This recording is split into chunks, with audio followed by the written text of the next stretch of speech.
Hello everyone, welcome back to my channel. After some videos about my trip to Galaxy's Edge, I'm back with more unboxings and reviews.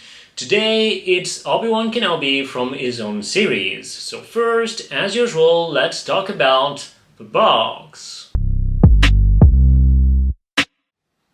On the outside, this looks like your usual Star Wars collectibles box, except it's larger than usual. So it's a black box with a promotional picture of a figure there and the Star Wars logo. For the figures from the Obi-Wan Kenobi series, you have a red colored strip with an additional picture of a figure there and another one there. Since it's the special edition, you'll have a sticker. If you live in Asia and you got your figure there, you'll have the Hot Toys exclusive sticker. And if you got your figure from Sideshow Collectibles, you'll have the Sideshow exclusive sticker. When you remove the first part of the box, you get this beautiful DX box. You have another promotional picture of Obi-Wan there, a picture of Darth Vader, and the 4 Inquisitors. By the way, I'm still waiting on the remaining 2. Hopefully we'll get them one day. And then the box opened by the side, so you have another beautiful picture there, and then the figure. So let's open this and talk about the accessories. In terms of accessories, you get everything you need to recreate all the important scenes from the series. The display base is the same one you get with Darth Vader, except this one has an additional rock on it. It's a pretty good base. I always prefer getting diorama bases like this than just a simple base. And if that's not enough, you can also attach these rocks to recreate the moment Obi-Wan uses the Force during his fight against Darth Vader. How cool is that? However, be careful, the stand is a waist grabber rather than the usual crotch grabber. I'll drop a link in the description down below of my video on how to avoid damaging your figures with dynamic stands. Then he has 8 hands. 2 hands to hold the lightsaber. 2 different gesture hands.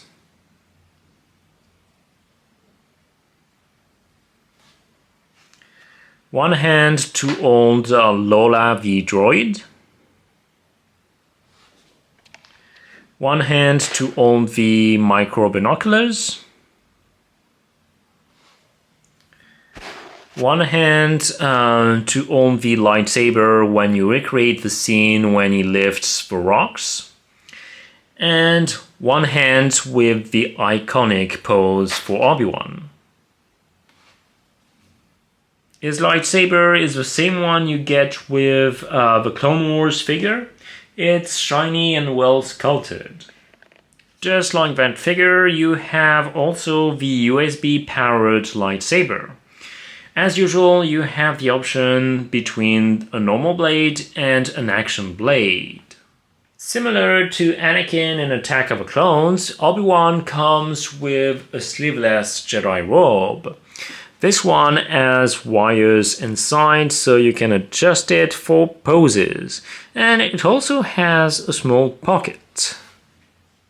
Moreover, he has his blaster pistol from the series. It's a small one but highly detailed. In the past, we've gotten plenty of holograms, but this time it's a new one that comes with a comlink. Bail Organa. I do hope that one day we'll get a proper figure of Bail. The 20th anniversary of Revenge of the Sith is coming next year, so who knows? Micro binoculars are becoming a classic accessory for Obi-Wan Kenobi figures. It's exactly the same one we got before. Finally, you get Lola, Leia's droid. It's honestly such a cute accessory to include. Everyone loves this little droid. However, it's not articulated, it only stays in this form.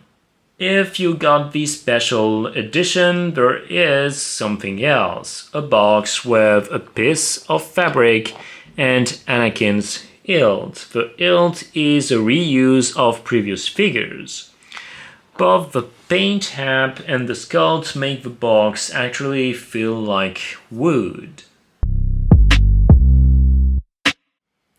In his series, Obi-Wan wears a Jedi outfit, but it's not his usual color. This one is grey with brown pants. It's a nice change from his usual outfit. This isn't exactly your usual Jedi boots as well. They do have the same pattern, but they're entirely made of plastic with two different textures there. One clearly that tries to recreate the leather, and the other that is just supposed to be simple fabric.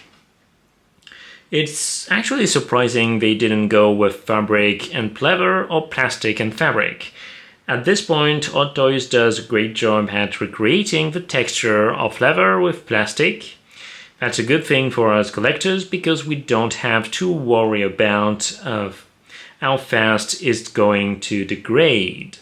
However, the plastic doesn't look like normal fabric, so the white part does look a bit off compared to the rest of the outfit. The only part of the outfit featuring leather is the belt. It's not your usual belt either. The buckle is different, it's a longer one, but the biggest difference is the holster. You don't see that on Jedi belts. As usual with holsters, this one works with a magnet and it's easy to insert the blaster. You do it like this. Like all the Jedi from the prequels, you can attach the lightsaber on the belt like this. Because this outfit is mostly made of fabric, you have a great articulation range. You can move the head like this. You can also look up and look on each side. You can move the arms this way, like this, like this. You can also move the hands. You can slightly move the torso. You can also move the legs like this. However, feet articulation is limited because this is just one piece of plastic. With the sleeveless robe, he has an hermit vibe, which is kind of who he is at this time. Both looks are great. Considering the display base you get, I'm going to display him using the Force when he lifts the rocks. It's a classic scene. When he was originally revealed, there was some backlash concerning the Headsculpt. On the promotional pictures he looked good, but there was something off. Then, at Tokyo Comic Con, they displayed an updated version of the sculpt that was a lot better. Since that, we had no news of an update or anything. It's when the figure was released that we saw he had yet another update. The final product is amazing. It was definitely worth the wait. It really looks like Ewan McGregor. That's Obi-Wan right there. I love the mouth slightly opened, and the hair sculpt is quite impressive as well. The best Obi-Wan head sculpt remains the Clone Wars one, but this one is a close second. And yes, he has the separate rolling eyeballs feature. It has become the new standard on Hot Toys figures.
It took 2 years to get released, but this Obi-Wan Kenobi figure was worth the wait. It's an amazing recreation of the character. It's definitely a must-have in your collection. Thanks again for watching, and don't forget to subscribe to my channel. Bye!